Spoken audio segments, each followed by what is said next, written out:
তো এখানে তোমরা দেখতে পাচ্ছ মুগ্ধ লিমিটেড প্রতিটি 50 টাকা মূল্যের 1 লক্ষ শেয়ারে বিভক্ত 50 লক্ষ অনুমোদিত মূলধন নিয়ে নিবন্ধিত হয়।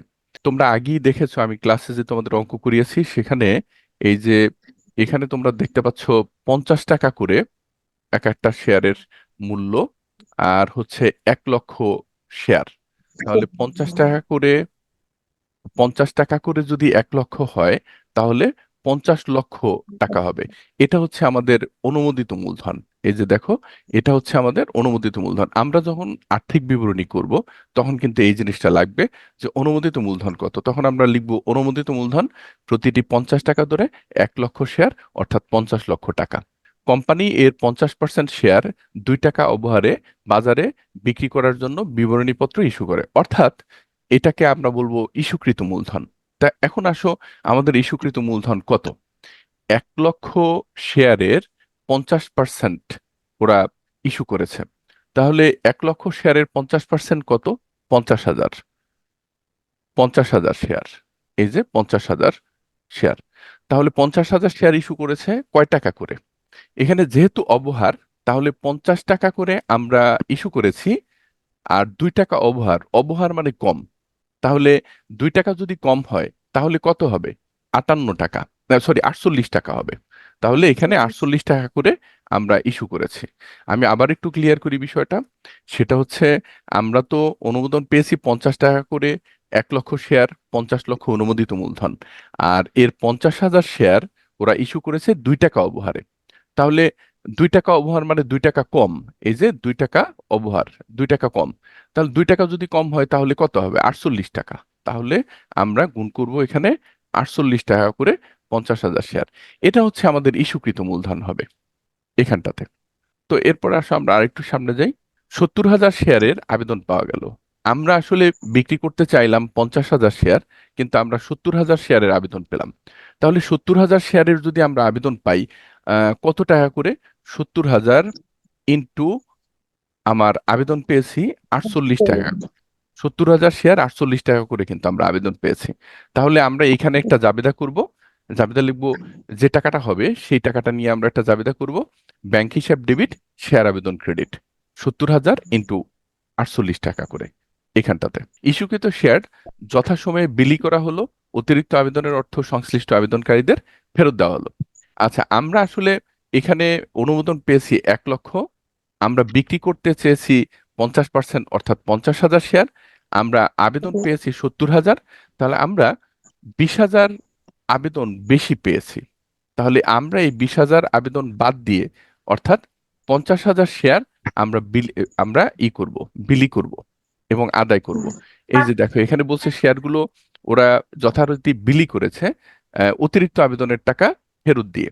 তাহলে অতিরিক্ত আবেদনের তো ছিল 20,000, এই 20,000 ফেরত দিয়ে। তোমরা এখানে দেখো, এখানে বলছে ইস্যুকৃত শেয়ার সংখ্যা নির্ণয় করো। আমরা আগেই দেখতে পেরেছি যে এখানে ইস্যুকৃত শেয়ার 50%, অর্থাৎ 50,000। আর হচ্ছে প্রয়োজনীয় জাবেদা দাখিলা করতে বলছে ওরা, আর হচ্ছে ব্যাংক হিসাব তৈরি করতে বলেছে। তো চলো আমরা সামনে যাই। এখানে দেখো, ওরা বলছে ইস্যুকৃত শেয়ার সংখ্যা কত। তাহলে আমরা প্রশ্নে কিন্তু দেখেছি যে 1 লক্ষ শেয়ারের 50%, অর্থাৎ 50,000 শেয়ার। তাহলে এখানে তোমরা এভাবে করতে পারো, ইস্যুকৃত শেয়ার সংখ্যা লিখে, পঞ্চাশ। হ্যাঁ, ইস্যুকৃত শেয়ার সংখ্যা নির্ণয় লিখে, তারপরে ইস্যুকৃত শেয়ার 1 লক্ষ ইন্টু 50%, অর্থাৎ 50,000, শেষ। কয়ের উত্তর শেষ। এরপর আসো খ নাম্বারে। আমরা যদি জাবেদা করি তাহলে ব্যাংক হিসাব ডেবিট, দেখো 70,000 শেয়ার, আর হচ্ছে আমরা জি আবেদন স্যার। পেয়েছিলাম ইন্টু 48 টাকা করে। তাহলে 33,60,000। এরপর হচ্ছে শেয়ার আবেদন ক্রেডিট 70,000 ইন্টু 48 টাকা করে, 33,60,000। আর এখানে বর্ণনা তোমরা লিখতে পারো, প্রতিটি 48 টাকা মূল্যের 70,000 শেয়ারের আবেদনের টাকা পাওয়া গেল। দেখো, এখানে আমরা যা করলাম সেটা হচ্ছে, আমরা এখানে এই যে শেয়ার আবেদনের যে টাকাটা আমরা পেয়েছিলাম সেই টাকাটা মূলধনে ট্রান্সফার করব, এবং এই শেয়ার আবেদনের টাকাটা পুরাটাই জিরো হয়ে যাবে। শেয়ার আবেদনের টাকা পুরোটা জিরো করতে হলে এখানে শেয়ার আবেদন আমরা ডেবিট করে দিয়েছি। দেখো, আগে ছিল শেয়ার আবেদন ক্রেডিট, এখন আমরা শেয়ার আবেদন ডেবিট করেছি। 70,000 শেয়ার 48 টাকা করে। এই পর্যন্ত ঠিক আছে। আর যদি আমাদের অঙ্ক হয় অবহারের, অবহার কিন্তু সম্পদ এবং ডেবিট। এই জন্য দেখো, এখানে আমরা কিন্তু অবহার ডেবিট লিখেছি, আর মূলধন ক্রেডিট, আর আমরা যে টাকা ফেরত দিয়ে দিব এজন্য আমরা লিখেছি ব্যাংক হিসাব ক্রেডিট। তো এখন দেখো তোমরা এখানে যে আমরা লিখেছি ব্যাংক শেয়ার আবেদন ডেবিট, শেয়ার অবহার ডেবিট, শেয়ার মূলধন ক্রেডিট, ব্যাংক হিসাব ক্রেডিট। তো এখানে আমরা এই যে শেয়ার আবেদন ডেবিট লিখেছি, এটার কারণ হচ্ছে আমরা একটু আগে শেয়ার আবেদন ক্রেডিট ছিল, সেই টাকাটা যখন আমরা মূলধনে ট্রান্সফার করব তখন শেয়ার আবেদন পুরোপুরি জিরো হয়ে যাবে। এজন্য এখানে ক্রেডিট আছে, এখানে আমরা ডেবিট করে দিয়েছি, যার জন্য একদম প্লাস মাইনাস হয়ে জিরো হয়ে গেল শেয়ার আবেদন। এখন আসো শেয়ার আবেদনের টাকা আমরা কোথায় কোথায় ট্রান্সফার করব। আমরা শেয়ার আবেদনের টাকা প্রথমে আমরা যে অতিরিক্ত আবেদনের টাকা পেয়েছি সেটা আমরা ফেরত দিব। এখন দেখো, তাহলে আমরা কত আবেদনের টাকা বেশি পেয়েছিলাম? আমরা 20,000 আবেদনের টাকা বেশি পেয়েছিলাম। কত টাকা করে? 48 টাকা করে।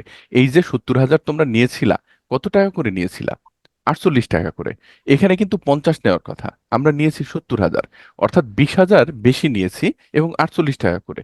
তাহলে আমরা ফেরতও দিব 20,000 48 টাকা করে।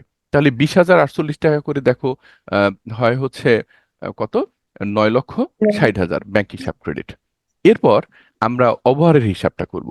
আমি তোমাদের লাস্ট ক্লাসে যখন বুঝিয়েছিলাম তখন আমি বলেছিলাম যে তোমরা একটা জিনিস মেমোরাইজ করবা, সেটা হচ্ছে মূলধন, অধিহার, অবহার, ব্যাংক চার্জ, কমিশন, এই পাঁচটার ক্ষেত্রে আসল শেয়ার, আসল টাকা। তাহলে আর তুমি কখনো ভুল করবে না। তাহলে দেখো, এখানে শেয়ার অবহারের ক্ষেত্রে আমাদের আসল শেয়ার কত আসলে? এই অঙ্কে আমাদের আসল শেয়ারই হচ্ছে 50,000। আমাদের এই অঙ্কে আসল শেয়ারই হচ্ছে 50,000। আর অবহারের টাকা কত? 2 টাকা করে। আমরা আগেই জানি 50 টাকা ছিল এবং 2 টাকা অবহার। তাহলে দেখো, এই 50,000 ইন্টু 2 অর্থাৎ 1 লক্ষ। এবার আসো তুমি মূলধন ক্রেডিট করেছো, সেখানে মূলধনেও আসল শেয়ার, আসল টাকা। আমাদের আসল শেয়ার কত? 50,000। আর মূলধনে আসল টাকা কত? এখন এইখানটাতে তোমার একটু প্রশ্ন, সেটা হচ্ছে যে এখানে কি 50 টাকা আসল নাকি 48 টাকা? আমাদের আসল টাকা আসলে 50, কিন্তু অবহার ছিল 2 টাকা।